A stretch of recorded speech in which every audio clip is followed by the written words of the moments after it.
Okay, so any doubt from the previous class?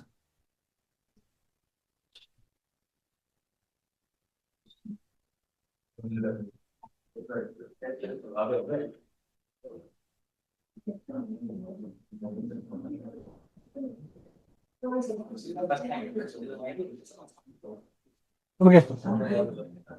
Any doubt? No. So last class maybe we were covering writs, correct? So total, how many writs were there? 5 writs. So I'm just going to revise those 5 writs. Under article number 32. So what was the first writ? Corpus, correct?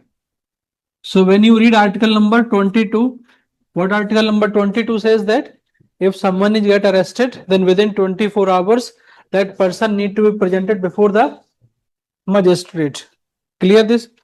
If 24 hours have been done, still that person is not presented before the magistrate, then we can apply for the writs. Then court, that is Supreme Court or High Court, they will issue habeas corpus. That means to have the body. It simply means to have the body, correct? The meaning, because these are the all Latin terms. To have the body. That means they will ask, present that body before us, then I will decide whether you can continue to hold that individual or you need to release that individual. So that is called as habeas corpus. So this is basically backbone for the individual liberty, or sometimes it is called as, it is a bulwark of individual liberty.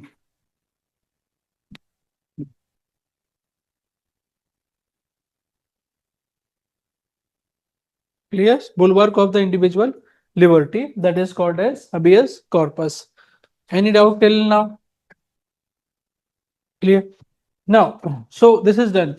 So this will be issued by only Supreme Court and High Court. Clear? But it cannot be issued in some cases. Like if detention is done on the order of court only, then no need of habeas corpus. If detention is legal, no need of habeas corpus. If it is contempt of the court or contempt of the legislature, then also there is no issue of habeas corpus. So this can be applied against state or against private individual also. So it can be issued against both state as well as private individual. Who will approach to the court? The relative, the friend, the nearby person, correct? They can approach to the court. That is called as habeas corpus. Any doubt till now in habeas corpus? Then second was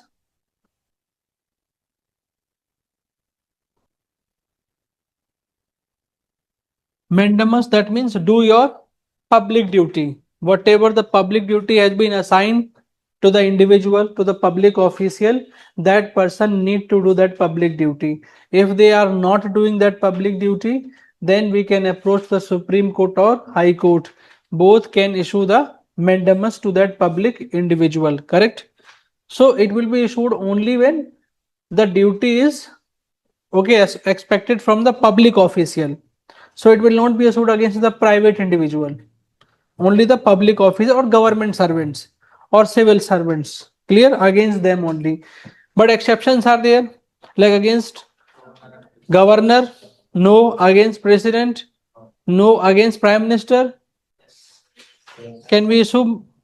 Yes. Against chief minister, it can be issued. Against district magistrate, it can be issued. It cannot be issued only when duty is discretionary in nature. Understood? Like for example, if I am a district magistrate, one task has been assigned to me, but discretionary power has been given to me that it is up to me whether to do or not. Here habeas corpus, sorry, this mandamus cannot be issued. Against private individual, it cannot be issued against private individual also. Clear this? Then third is prohibition, correct? So it will be issued by higher court to the lower court or inferior court. Higher court means Supreme Court and High Court. They will issue to lower court like subordinate courts, tribunals. So it will be issued against quasi-judicial bodies also as well as judicial bodies, because tribunal is a quasi judicial body. Clear. Quasi judicial body क्यों बोलते हैं? Why do we call that quasi judicial body? Because tribunal जो है ना, they are not like Supreme Court and High Court, but they are also doing the same work. So what is the work of Supreme Court and High Court? To hear the case, give the judgment. Same tribunal is doing, but they are not Supreme Court and High Court, because all the judges in the tribunal, they are not the judge. 50% are the judges and 50% are the civil servants. So that is the reason is they are called as quasi judicial body. That means they are almost judicial bodies, but they are not actual judicial bodies. Clear? So they are qualified judicial bodies, you can call them, just like fundamental rights. Fundamental rights, not absolute fundamental right. They are qualified. Same way judicial bodies, they are not absolute judicial bodies. They are qualified. Clear? So that is quasi judicial bodies. So what they will do? They will take the case? No. They will just quash the order. They will just ask them stop here only. So they are basically prohibitive in nature, preventive in nature. They are not giving any solution. Solution will be given by another is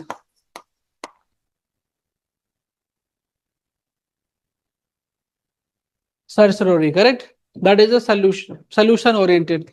C for curative in nature. So they will going to take the case and then give the judgment. This will be issued only against judicial and quasi judicial bodies, but this can be issued against quasi judicial bodies as well as administrative authorities also. That is the difference. See, what is the difference between these two? This is only against judicial and quasi judicial bodies. This is against quasi plus quasi judicial plus administrative only. This is preventive nature, no solution. This will be only when case is still pending. This can be when case is still pending also, or when final judgment has been announced also. In both cases, we can go with certiorari. This provides solution? No. But this provides the solution also. This is the difference between this two, correct? And last is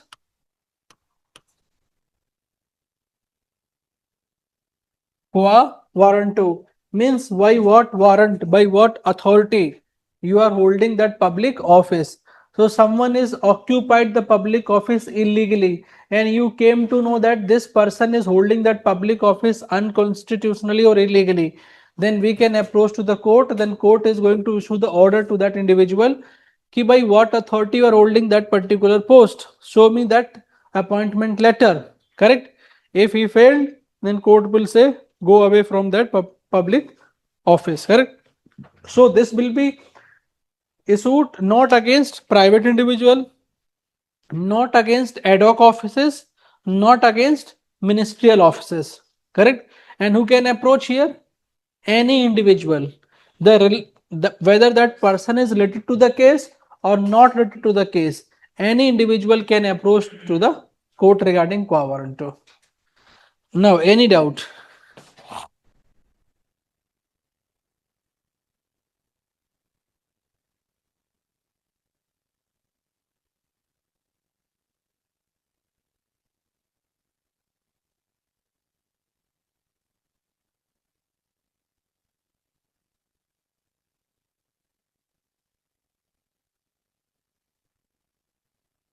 Any doubt?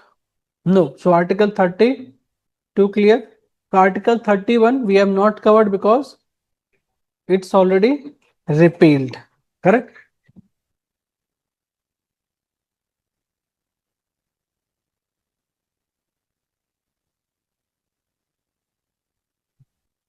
Good morning, everyone. So today we are going to start with modern history.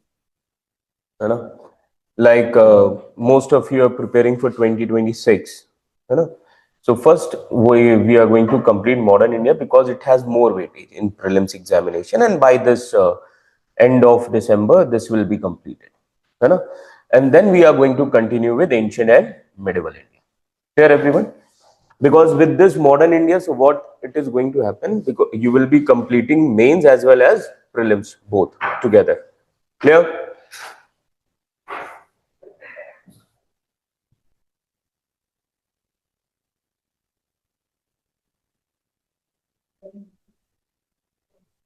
Now modern history.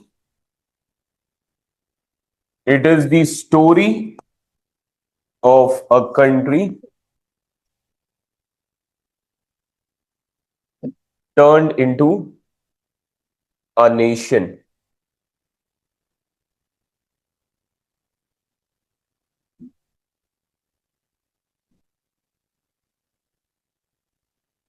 Here, India became nation in 1947.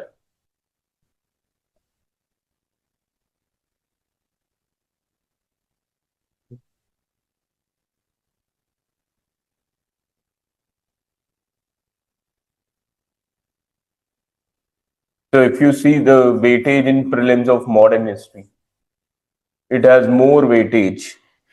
Like average अगर आप देखें, so it will be like 7 to 15 question is the average weightage here in prelims, and in mains also it is very important, you know, because after January you will be busy in your prelims and test series is going to start.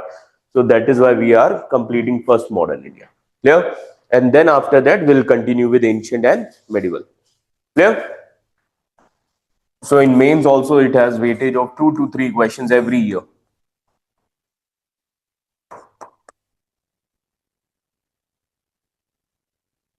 So what is modern history?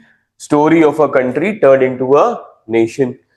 As per the syllabus in mains examination, they have given modern history starts from mid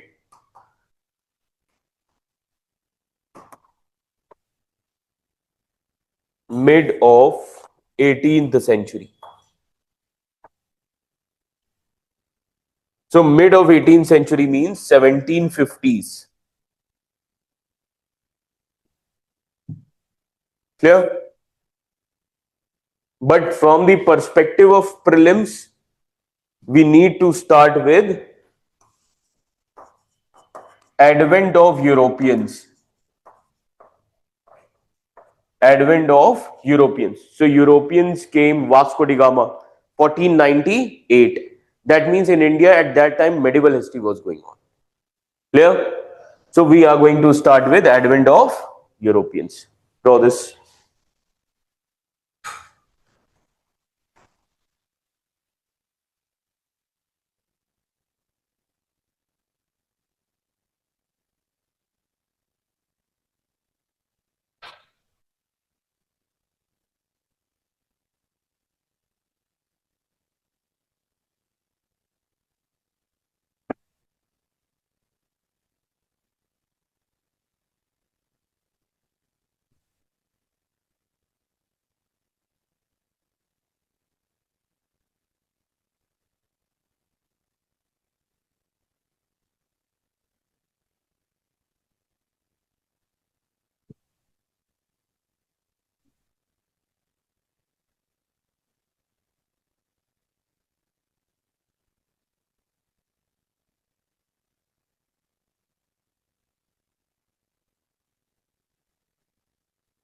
Done?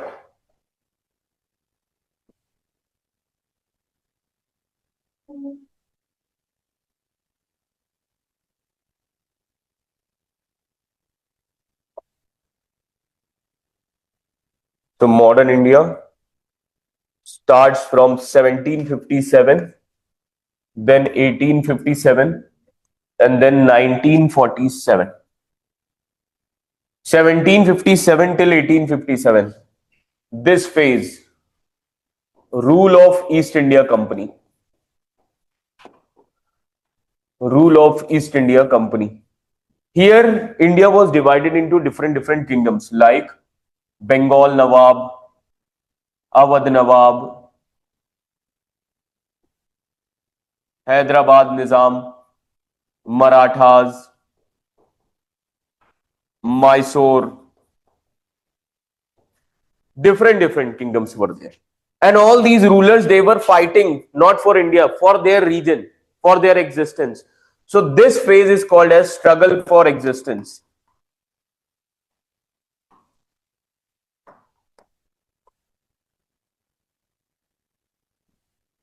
That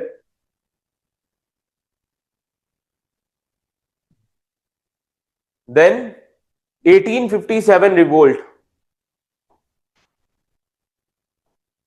which shook the British Empire. All these rulers of the state came against the East India Company, not for the nation, but for their self-interest, common interest. There was no common feeling called as nationalism at that time. Like Mughal Emperor was there, he was fighting for his own seat. Clear? So 1857 till 1947. So here rule of crown was established, British crown. That means India became direct colony of Britain. Direct colony of Britain. So now British government, British Parliament is going to rule, not East India Company. The rule of East India Company was abolished in 1858. Clear? So here India became direct colony of Britain.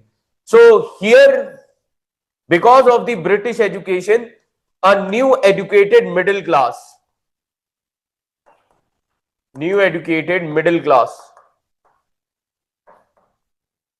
came, and because of their role, a feeling of nationalism came. Feeling of nationalism. So now they are going to fight with the British crown. So this phase is called as struggle for independence.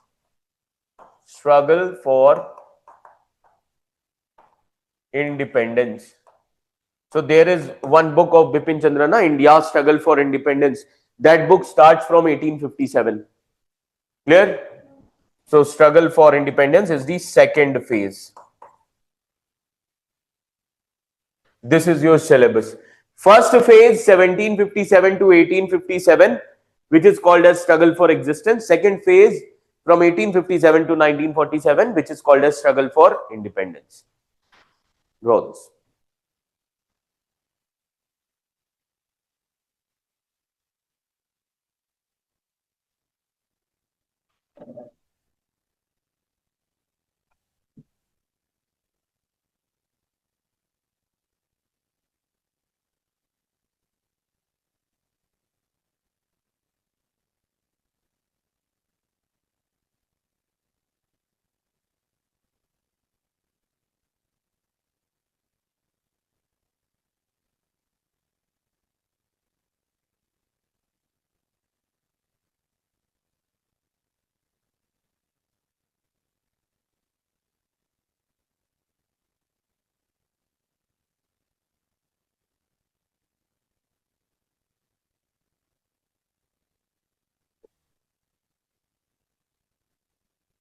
Done? Now, material. Class notes. Very important. Second, spectrum. For this, you need to have selective reading. Only selective reading is important. Like important pages. But a book which you have to read full, that is History of Modern India.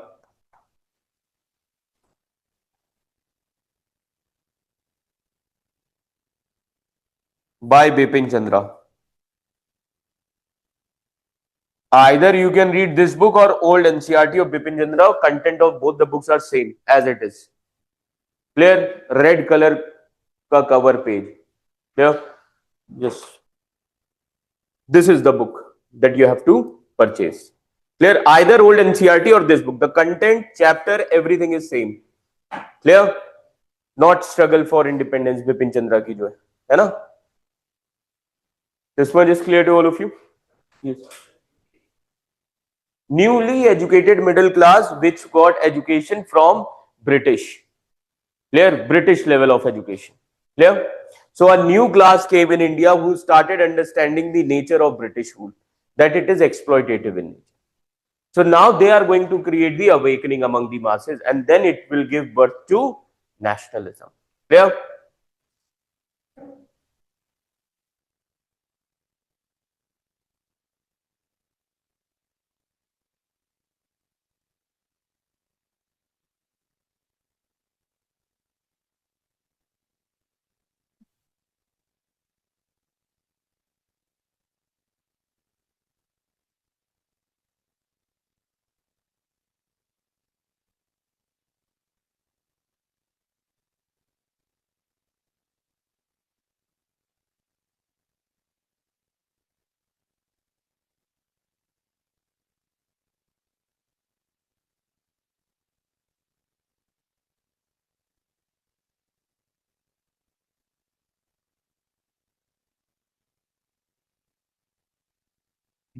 And this is how the magma starts to move in the upward direction. Okay. And then why I'm showing it like this? Because not the entire magma is able to reach above their surface. Okay. 70, 80, even 90% of magma is cooling down where? Within the rocks of crust itself. Only 5 to 10% of magma finally is able to break through and reaches above the earth's surface. Okay. That is why. So here, from this vent, from vent finally what we see? Volcanic eruption. So this is the eruption. So the entire movement of magma finally erupting here. Volcanic eruption.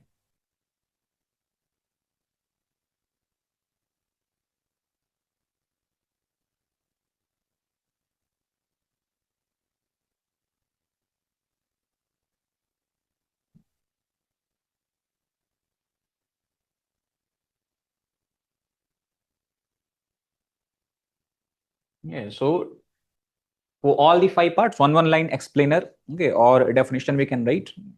What is chamber, conduit, and all that. So though it is clear from the diagram itself, okay, but still we can define it in simplest way.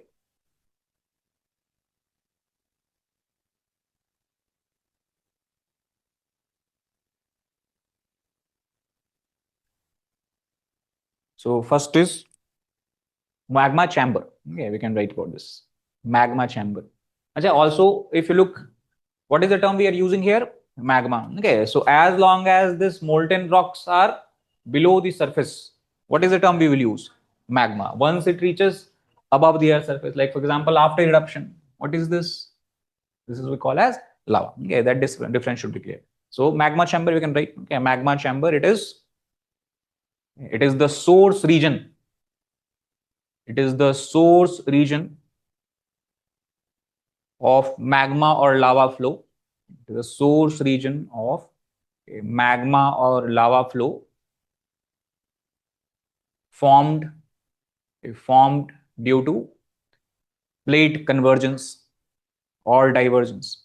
Formed due to plate convergence or divergence or hotspot. Okay, hotspot is something we'll discuss later. Okay, so plate conversion, because till now what we have discussed, volcanism, when we talk about, I told you it is possible due to what? Convergence or divergence. Okay, there is one also other region of volcano that is called as hotspot. Okay, we'll discuss in later part. So any of these three will result into what? Large amount of melting, large extent of melting, and that area where melting is going on, where they are being pushed apart, what will happen? Magma will keep on collecting here. Okay, because imagine it is the crust, that is from where crust start from. Crust is having certain thickness. Okay, and here suppose at this depth what is going on? Plate is melting. Okay, partial melting and all that. And I told you, we have drawn the diagram. What will happen? Magma will start to flow. Okay, it is lighter, but here you have the solid rock. So what will happen here? Just below the crust, magma will start to accumulate, and then gradually it will start to melt and break through, and finally will make its way through the crust and reach above the surface. So just below the crust, what you will have? Large scale accumulation of huge volume of magma. So that reason is what we are calling as magma chamber. Okay, that is the first part. Heat is escaping and from the pipe and going sideways. It will later cool down, but when the process keeps on happening, those lava will also later melt and then rise. It is possible. Then second is magma conduit. Okay, magma conduit. So you can write, it is the passageway. It is the passageway through which magma moves. It is the passageway through which magma moves within the crust. Magma moves within the crust by melting the rocks. Magma moves within the crust by melting the rocks. Yeah, melting the rocks. Yeah, that is the conduit. Then what is the third one? Volcanic pipe. Volcanic pipe. So it is a hollow cylindrical structure. You can say it is a hollow cylindrical structure. Hollow cylindrical structure that allows lava that allows lava to flow upward, right? Because if you look, where does volcanic pipe start from? Above the earth's surface. That is why now instead of using the term magma, what we are using? Lava. Okay, these are some small points are there you have to keep in mind when writing answer. You have to be accurate. So that allows what you have written? Allows lava to flow upward. Okay, upward toward vent. Upward towards the vent. That is the volcanic pipe. Then next is volcanic vent. Volcanic vent. It refers to a narrow circular opening. It refers to a narrow circular opening through which sudden eruption or discharge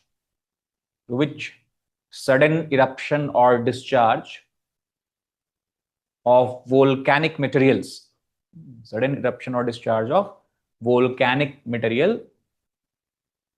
occurs, right? That is volcanic vent. Okay, finally when the eruption happens, the circular structure that you have, opening that you have, that is through which you have the final eruption message. That is volcanic vent. And last, what do we have? Volcanic cone. Volcanic cone. So volcanic cone is simple. Okay, imagine that initially volcanic eruption has just begun. So you can imagine pipe will be what? Very close to the surface, right? And through this pipe, what is going on? Lava is coming up, and then lava start to flow. Okay, in all the directions you can imagine from the top. So as lava start to flow, it will cool down, solidify, and it will form what? Rocky structure, okay, around all these areas. And if you're looking from the top, it will look like what kind of structures? Cone like a structure, okay, that you'll have, right? For example, if you talk about this area, this is two-dimensional diagram. But if you start and think that you're flying above it, all the sides what will have? Sloping a structure like that, resembling a cone like a structure. So that is why we call it volcanic cone. Okay, so after that, gradually what will happen? The height of volcanic cone will rise, and at the same time, the length of pipe will also increase. Okay, as more and more magma comes up. That is how we can write. Okay, it is a conical deposition. Okay, a conical shape deposition. It is a conical shape deposition. It is a conical shape deposition of lava and rocks, and other particles. Okay, a lot of particles come out. We'll discuss. Okay, lava, rocks, and other particles erupted during volcanic eruption.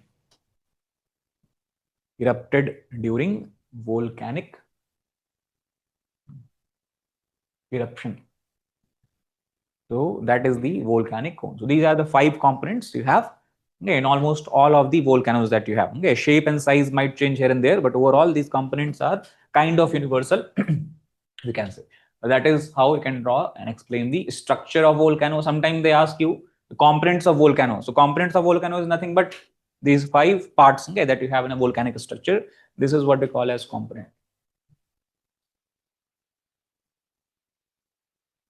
So in magma, will that lava still be in a liquid phase? No, it will solidify also. As long as the temperature is high, it will be in liquid phase. Because when it is moving up, suppose that lava flow stops, that case what will happen?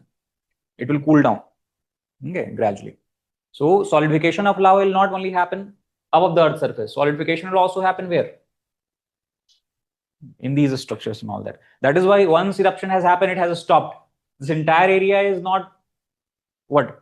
Free anymore. It is completely plugged with solidified lava. So next time when eruption happens, it has to break through and melt the entire lava structure itself, okay, that has solidified. So that's now in the volcanic eruption we have discussed, it is being. For India, it will give 47.5%.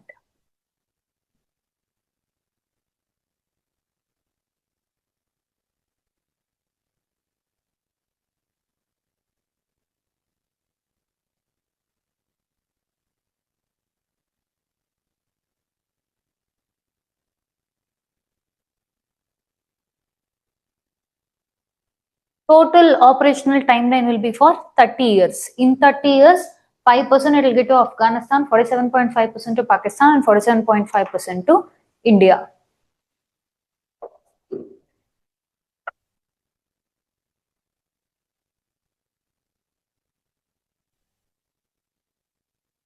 Okay. See, this particular initiative, the Tapi Pipeline Initiative, initially was started among themselves only. In 2008, India joined Tapi Pipeline.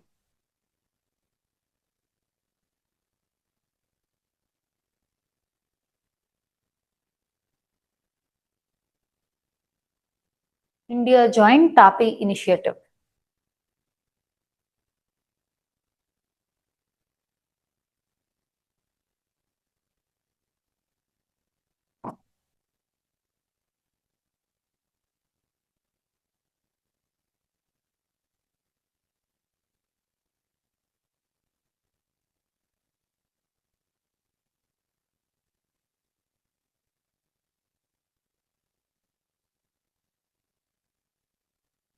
The investment for this project is funded by Asian Development Bank.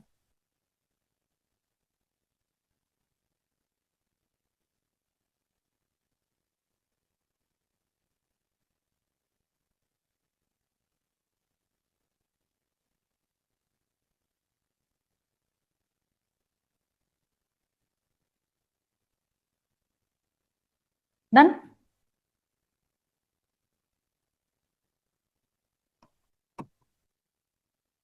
This is done with Tapi weapon. This is next point under geoeconomic.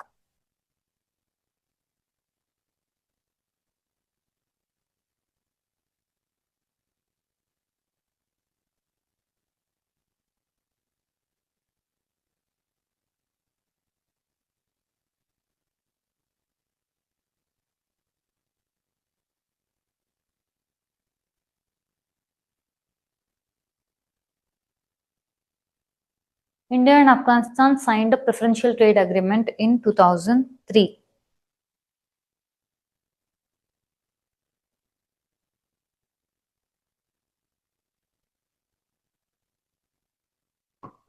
Under this only write down first point.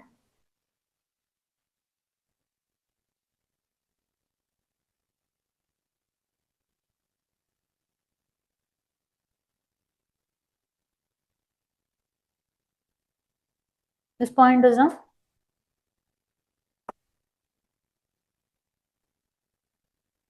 What is PTA under this one point?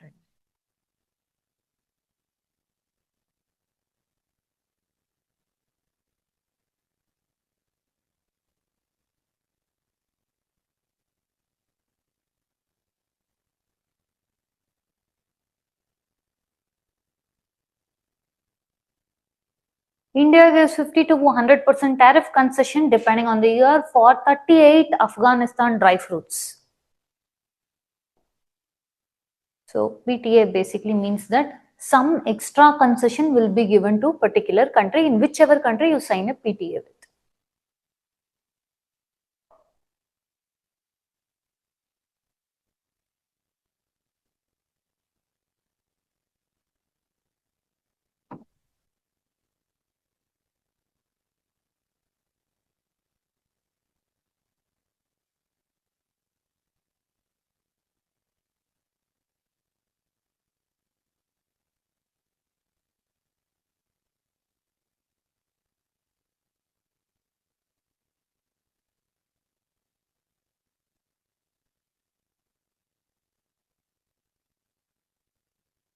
We have given $4 billion to Afghanistan to build their infrastructure from 2001 to 2021.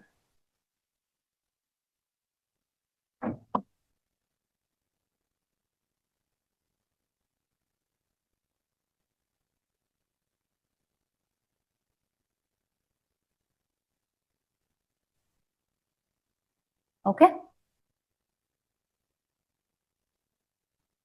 Online class clear up until here? Before we go ahead, up until here fine. Now we will see Indian.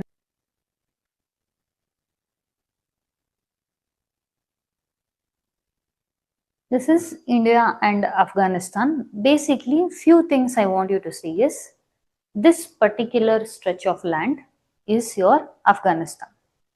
Here this small thing is there, no? This is what connects us to our Jammu and Kashmir. We have seen and explained that in this things, right? Now, just look at a few things here. There is Uzbekistan here, there is Tajikistan here, here comes your Pakistan, okay? Here is Iran. Now, if you see from, you saw this particular specific thing in previous thing, no? India, Pakistan, Afghanistan, Iran. All this is water. Okay. Directly India has link to Afghanistan means the answer is yes, according to Ministry of External Affairs. You will not deviate from this topic because here, this portion I showed you in previous, no? This and this are border. That is, they come under immediate neighborhood is because we have boundary sharing agreement. But this is right now under which area? POK. Otherwise also called as, what is that area that we discussed in? Gilgit-Baltistan, which was earlier called as, Gilgit-Baltistan became the 5th province recently. Before that it was called as northern areas. Remember we discussed. So this region was earlier called northern areas because of 2019 pay we did that Jammu and Kashmir ka special status. 2019 pay they made it the 5th province, Gilgit-Baltistan region. Okay. Here is Iran. Okay. Even China. Now just keep this in mind. Roughly write down Afghanistan, Pakistan, India, make a link to this portion and then this side Iran. Okay, then I'll explain the background.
Here below Iran, I want you to highlight and write down Chabar. This is a port. Chabar port, Gwadar port. Just two dots you keep and write down. Here comes Chabar port, Iran.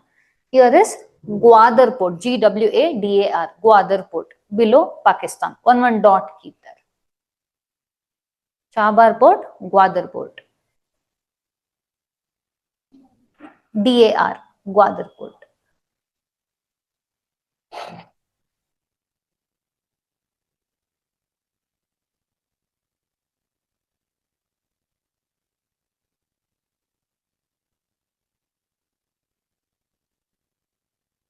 Done? Done up until here? Shall we move ahead? Anyone writing? Prisoner's dilemma. Array, so it's related to game theory. Prisoner's dilemma. Are you asking this in economic concept? Economics. See, prisoner's dilemma, I can explain you, and then you can apply this on different concepts of economy.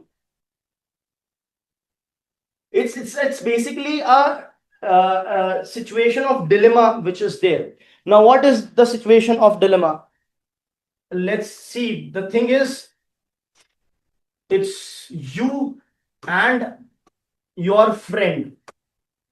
You both have been imprisoned. You both have committed a crime and you both have been imprisoned. It's really interesting. So you both have done the crime. The sentence for which is, let's say, 10 years. The sentence for which is, let's say, 10 years. Now, there is one police officer who comes to you, and maybe the same police officer comes to you and your friend, and then asks you to, pay testimony to the fact that your friend has committed a crime, and goes to your friend's cell and asks your friend to pay testimony against you that you have done the crime. Okay?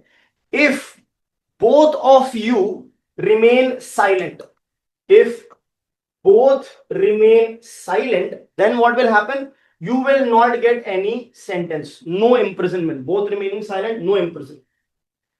If one of you basically calls out the other, then what will happen is, if let's say one of you calls the other, so the one who pays testimony, let's say your friend gives testimony against you, your friend will walk free and you will be sentenced to 20 years of imprisonment. Okay, is that clear? So it is now another thing is, now both of you, if you give testimony against each other, again what will happen is 10 years again, all of you, both of you will get. So in front of you, there are now three things. Of course, this is not what you will discuss. Okay, let's both of us give testimony to each other, and you cannot talk to each other. It's just the trust that you have on each other. So basically, these are the two options. Either you trust your friend and stay silent, right? But if you don't trust your friend and you feel that boss, that person is going to give testimony against me, then you will be sentenced to 20 years. So that will make you think to go ahead and speak against your friend. Because if you also speak, he also speaks, both gets 10 years. If both remain silent, this is a benefit to both of you. But if you remain silent and that person speaks, then you will be punished for 20 years. That is the prisoner's dilemma. So when you talk about the trade deficit or the trade, international trade that is there, prisoner's dilemma kind of a condition can be there. Do I trust this country? That is how it could be applied. That do I trust this country to carry on this trade? I'm opening up my trade for this particular country at a cost of my friendship or trade agreement with respect to another country. If I increase my imports from a country, I will have to reduce it from somewhere. So will this country then give me some other advantages which this country is not able to give me? So this is a dilemmatic situation in front of any person. Okay? And this is the concept of the prisoner's dilemma. So if your best friend is there, who all will remain silent? I will remain silent. I have enough trust on my best friend. Right? If you are not having enough trust on your best friend, then probably that friend is not your best friend. Or also sometimes it so happens is, even to love and care for your loved ones, you have to be very smart, intelligent. If you are, as that's why they say it's better to have a smart enemy than to have a foolish friend. Okay? So probably your friend might be amazing, but may not be that smart to keep patience and realize that this is something like prisoner's dilemma that is going on, something like good cop, bad cop that is going on. So you have to be very smart. And thankfully, my friend is quite smart. Okay? Clear? Yes. Anything else? Yes. Like airport authority of India comes under mini Ratna, but they can invest capital expenditure up to 500. Capital expenditure up to 500 crores. So like 500 crores. I think it should be 300 crores, right? I'll have to check it.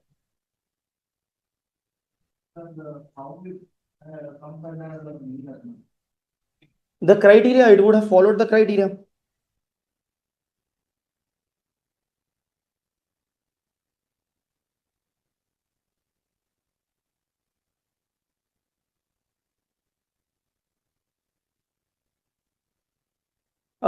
You have some reference, you please give me some reference, I'll have a look at that. Because possibility, what did you read? That it can spend? So its capital expenditure was? 500. 500 crores. So out of it, 300 would be without the approval. Additional 200 would be with the approval of the government of India. Your total capital expenditure is not capped. So what I can understand from here is the total expenditure that Airports Authority of India would have done is this: 300 crore would be without the government's approval, plus the additional 200 will be with the government's approval. This is what I can make of it so far. Okay? Yes. Anything else? No? Yes. Consumption of fixed capital. Okay. Okay. See, there is a concept of fixed cost, and there is a concept of fixed capital.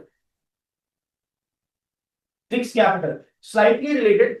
Fixed cost means, and see, in cost you have two concepts: fixed cost and variable cost. Right?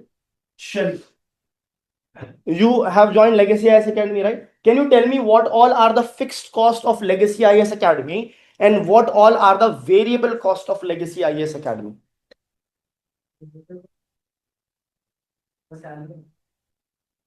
Okay, ठीक है.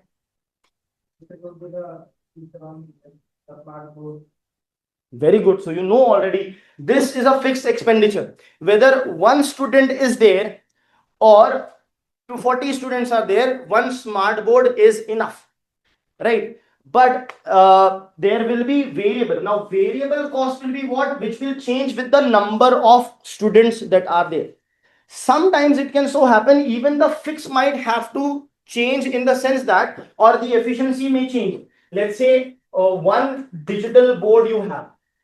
Now one digital board works only, even if this class was huge.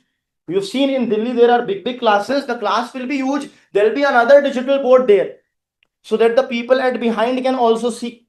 That means even this has a capacity after which you would need another digital board. However, whether there are one student or there are 40 students, it is going to remain the same, right?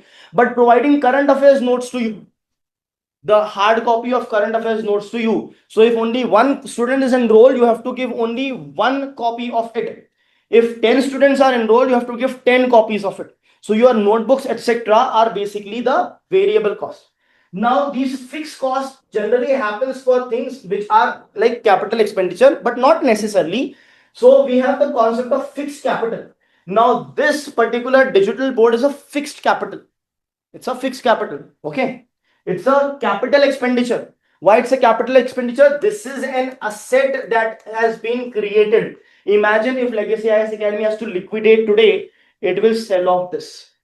That means it's a capital asset that they have created. So it's an asset that they have created. Now this asset has 10 years of life and it costs, let's say, 10 lakh rupees. So every year 1 lakh per year will be its depreciation if we take simple depreciation, right? So what is this 1 lakh? See, when you buy a samosa of 50 rupees, you consume that entire samosa, so entire 50 rupees have been consumed. But with respect to this fixed capital asset, you will consume it over a period of 10 years. So will you take that consumption only after 10 years? No, we calculate GDP, etc., year on year. So every year, how much of it is being consumed by you? So you are consuming 1 lakh rupees per year for this digital board. So this becomes your fixed capital consumption. The consumption of fixed capital. How much of fixed capital did you consume? I gave that question with that nomenclature so that if that nomenclature is there, you treat it as depreciation. You have to treat it as depreciation. Okay.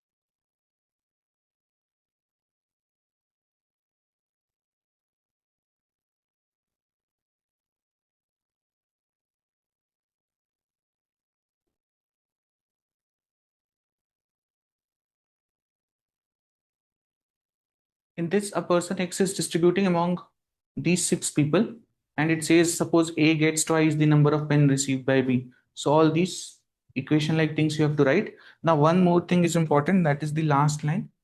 What is the minimum number of pens X should buy so that the number of pens each one gets is an even number?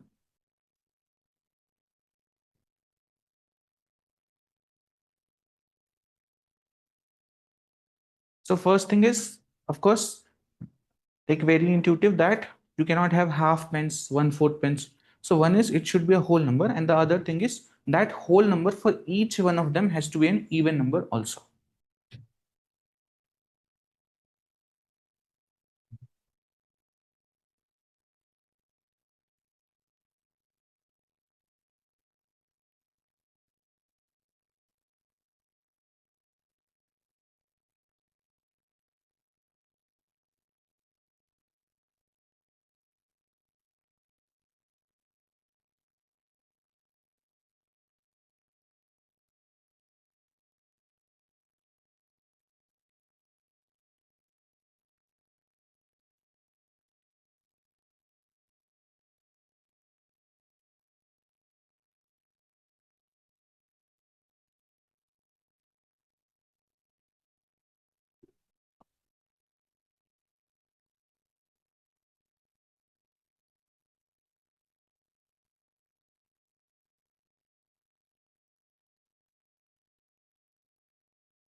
Anybody getting anything?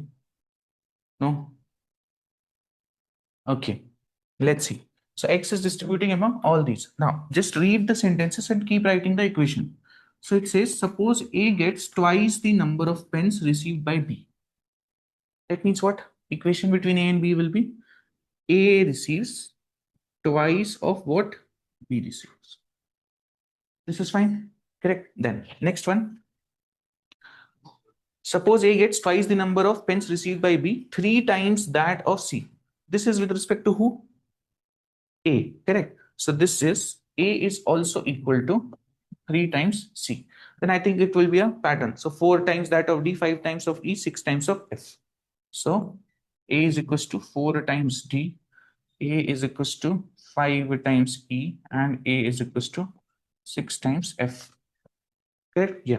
So now you have gotten this equations. Now it says what is the minimum number of pens X should buy so that the number of pens each one gets is an even number. Now, all of them what they are getting should be an even number. So first thing is making them whole numbers.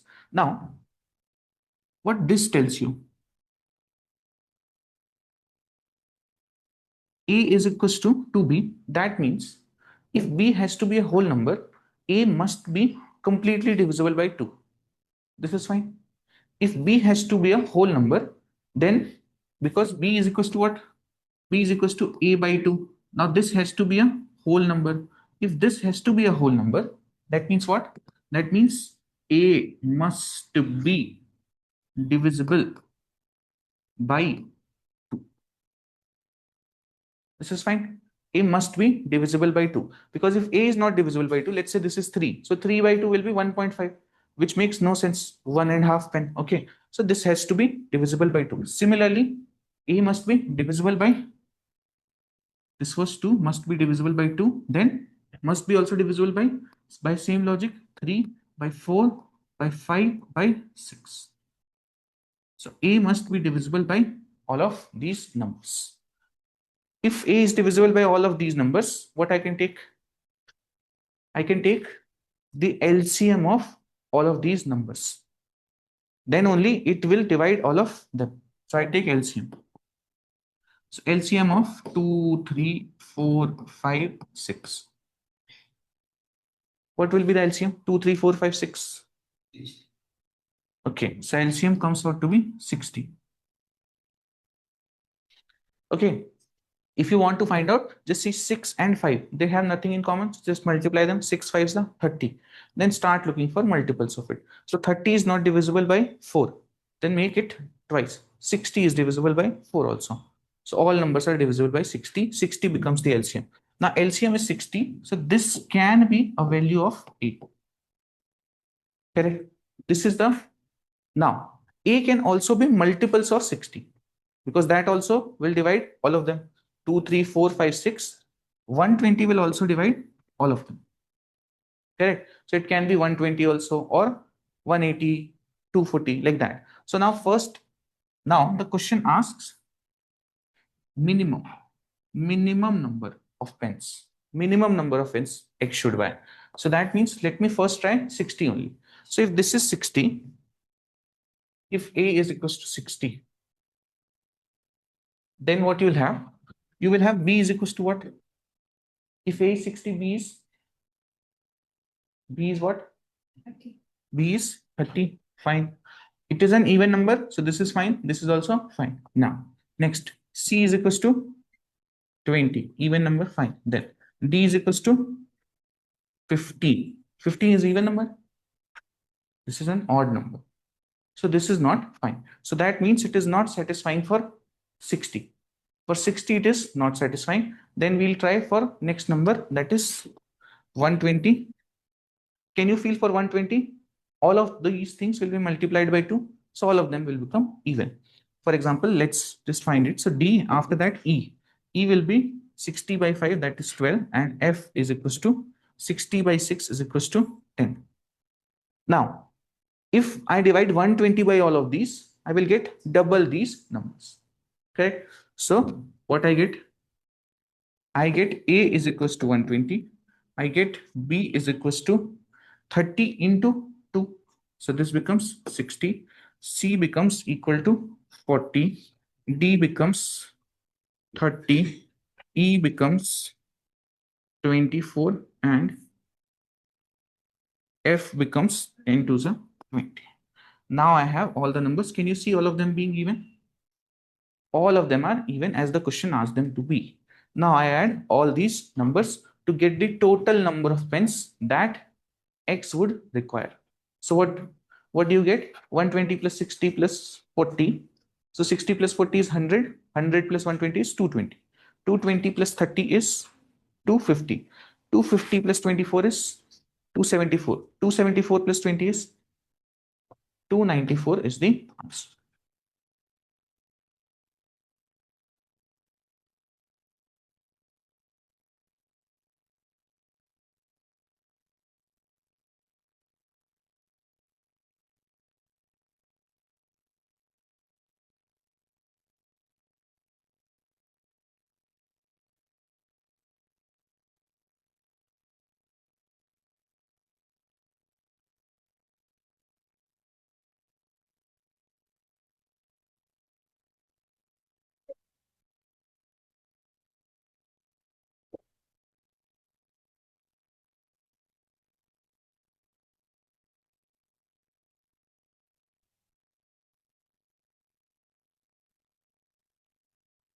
Most everybody has cough and cold. Huh? This is winter's here, no?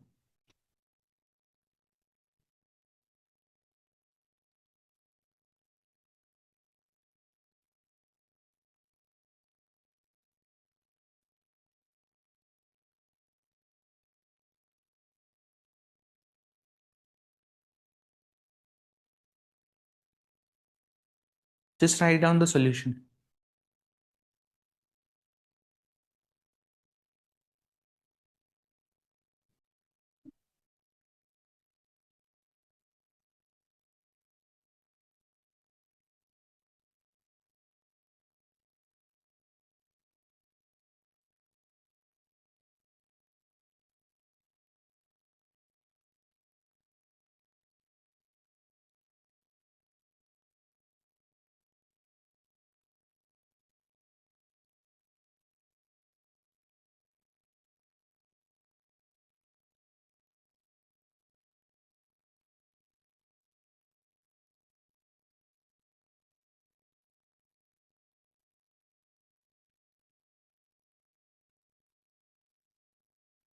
Then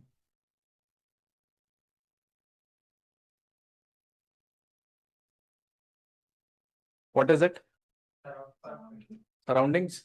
Surroundings of what? Surroundings of Mars, surrounding of Uranus, what? can't be sufficient, right? Surroundings, if you say. What is environment? First, that there are biotic components, then there are abiotic components. So we know biotic components, what are they? When we go for understanding the definition, we are classifying them as living or non-living. All right. We are going for understanding whether they are living organisms or non-living organisms. Okay, these are the components that are present in an environment, right? Then there are interactions between what? These components. These are the only ingredients in the environment. So there must be interaction between these two components, that is biotic and abiotic. They would be linked through a process. Those interactions mostly are in the form of energy flow, right? Energy flow or nutrient cycling. We know the difference between energy and nutrients. What is the difference between energy versus nutrients? Building. Right? Example, like buildings. And energy is electricity within that building, right? Both of them are necessary for survival of the organisms, right? For survival of environment or ecosystem, it is important to have both of these taking place. Okay. Then there are effects. There are interactions between biotic and abiotic components, that is clear. But then there are effects that are exhibited, right? So this is all the definition of environment. Okay. Any example that we can have for living organisms?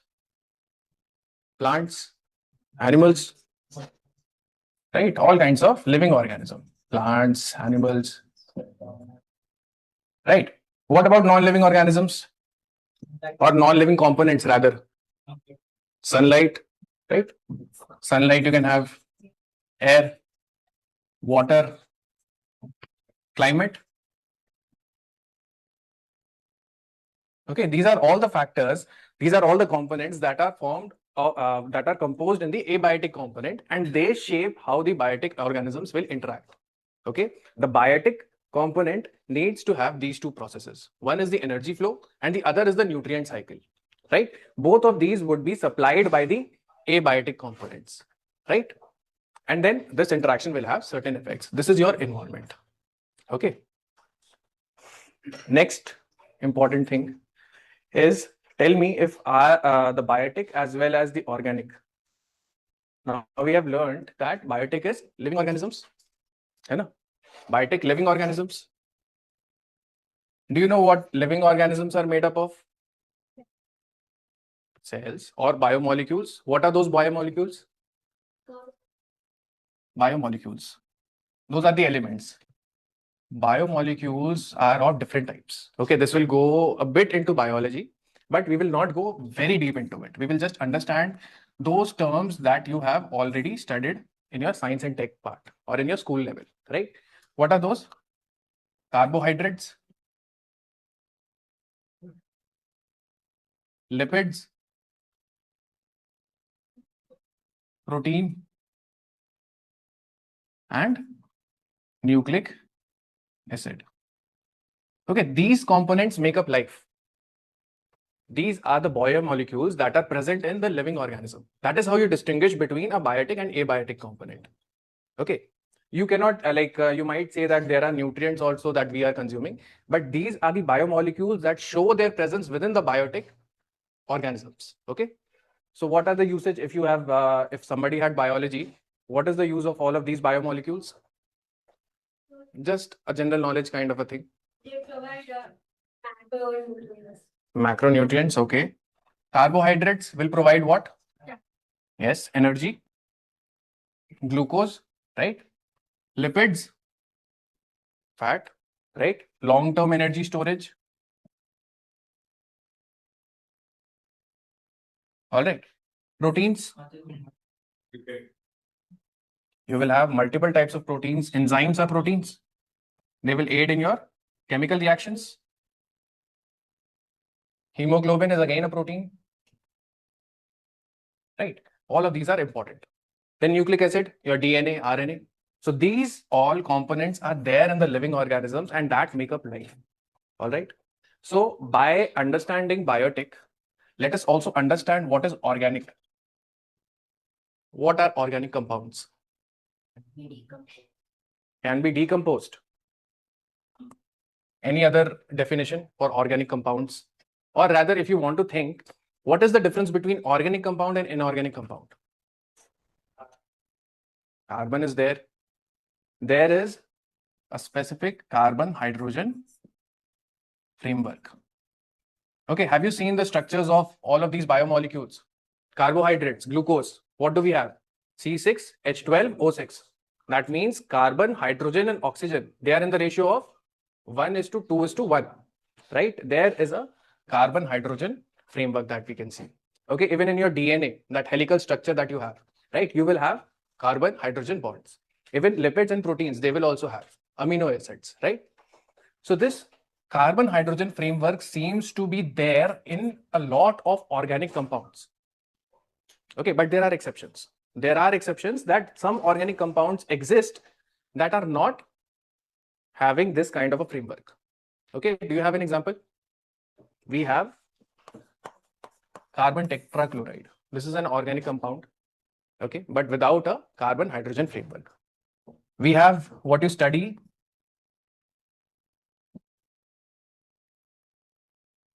in your soil part. This is a fertilizer. What is it? This is urea. This is urea, okay. Does this have a carbon-hydrogen framework? No, the carbon is bonded with nitrogen, not hydrogen. So carbon-hydrogen framework is missing.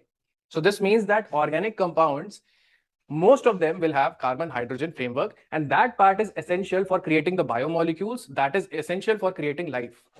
This means that all biotic components are organic in nature, right? But are all organic substances biotic? No, right? Because there are some exceptions where this CH framework won't exist, right? So this is important. All known life is organic, right? And all organic compounds are not life forms. Okay, because we use the terms interchangeably. We say that biotic, organic doesn't matter, they are both the same. But it is important to understand the distinction between them. Okay.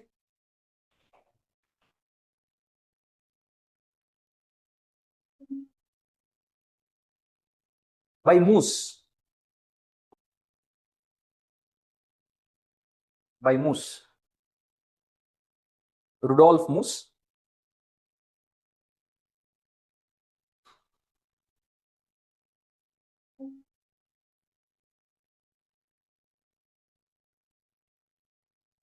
So according to this theory, just like humans have a personality, the environment also has a personality.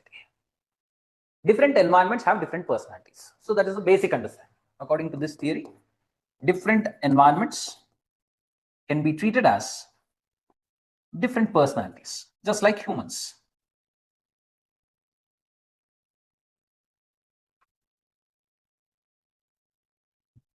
And because they have different kinds of personalities, they are going to influence the human well-being.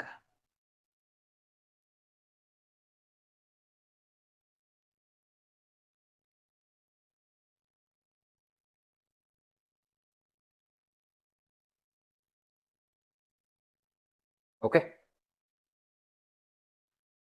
In order to understand the personality of the environments or the communities, in order to understand the personality of the environment or the communities,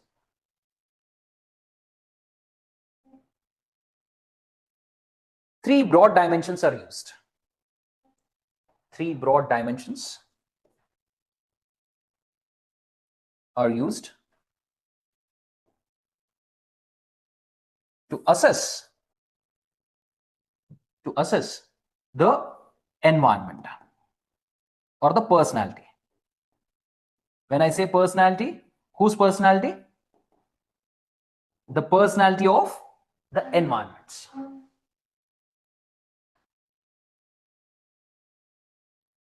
So these environments are like what do we have to assess? So in a person, what do we assess? Intelligence. In a person, we assess motivation, right? Attitudes, values. These are the things we assess to assess the personality of a person, right? Likewise, in order to assess the personality of a community, in order to assess the personality of a community or a setting, what do we have to assess? We have to assess probably the institutions that exist there or the groups of people that exist there. Yes, we have to assess families. We have to assess educational institutions. We have to assess the governance institutions. This is what we have to assess. So, when I say assessment of the environment or the personality, we are talking about assessment of the institutions, the relationships within those institutions. This is what we are supposed to look into. And we have to look at them from 3 dimensions. 3 things we are supposed to look into. 1, relationship dimensions. 1, relationship dimensions. 2, personal dimensions or personal growth or development dimensions. 3, system maintenance and change. System maintenance and change dimensions.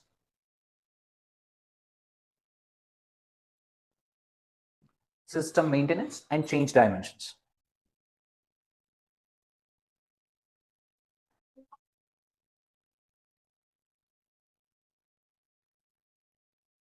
Okay.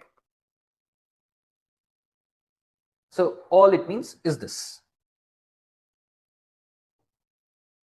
We are checking how the relationships are within that environment, where maybe in the families in general, maybe in the schools, or maybe in the government offices or the corporate offices, how the relationships are. Are they cohesive? Are they cohesive? Or are they cordial? Or is there distress in relationships? This thing we check. This is one dimension. Second dimension is development dimensions or personal growth dimensions. This dimension will check whether the institutions or the settings we are talking about, various settings we have.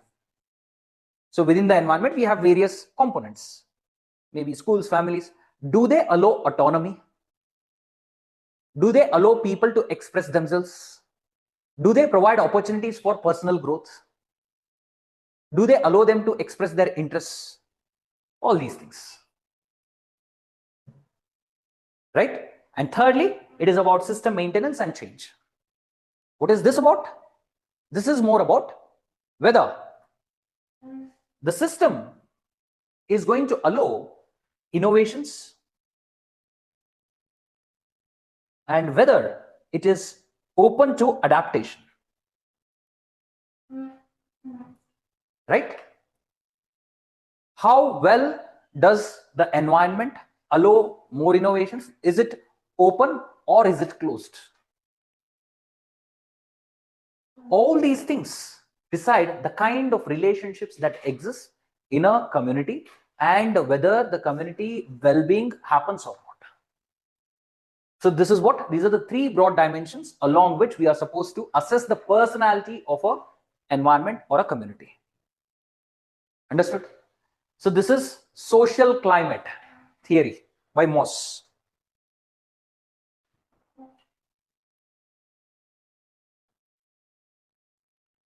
Next. You have empowerment theory? Yes? Do you have empowerment theory? No? Sense of community theory. Okay. So you study that sense of community theory, right? And empowerment theory is not required. You just study that sense of community theory. That's sufficient. Next. What else is left? I think only small groups is left.